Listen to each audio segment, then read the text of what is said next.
একজন ভাই চায় তার বোনকে প্রকৃত সুখী করার জন্য, কারণ সুখী করার চায় ভাই মনে করে বোনের জামাইকে বেশি বেশি টাকা বা দান দাজ দিলে বা জিনিসপত্র দিলে হয়তো বোনের সুখ হবে।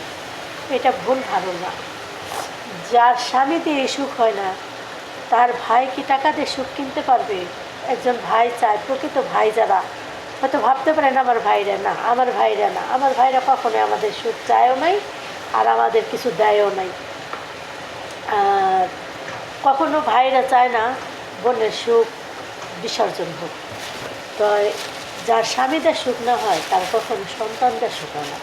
একজন নারী সুখী তার স্বামী যদি গাছতলাও থাকে বাঁশতলায় থাকে তবু সুখী। আর গাছতলায় বাঁশতলায় সুখ থাকে, পাঁচতলায় সুখ মিলে না। আর টাকা দিয়ে কোনো দিনও সুখ কিনুন যায় না যদি সুখ ভাগ্যে না থাকে। যার টাকা না আছে তার অথচ সুখ আছে বা ঘুম আছে, আর যার টাকা নেই তার কখনো ঘুম নেই।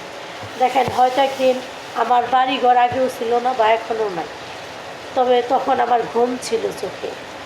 আর এখন এই যে টাকার পিছনে প্রবাসের মাটিতে এসে এখন আমার ঘুম নেই। কেন ঘুম নেই? যে আজকে আমি সন্তান ছাড়া, সংসার ছাড়া দূর প্রবাসের মাটিতে আমার ঘুম নেই।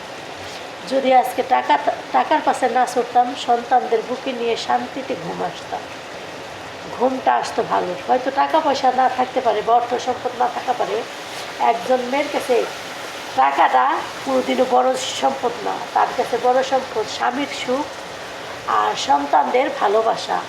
টাকাতে কোনো দিন সুখ থাকে না। এই যে টাকার পাশে ছুটে না আছে সুখ, না আছে শান্তি, না আছে ঘুম।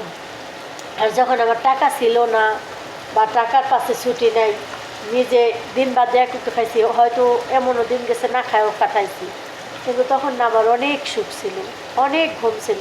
আজকে ঘুম নেই। আল্লাহ হাফেজ, আসসালামু আলাইকুম। ভালো থাকবেন। এই ভিডিওটা লাইক কমেন্ট শেয়ার করবেন।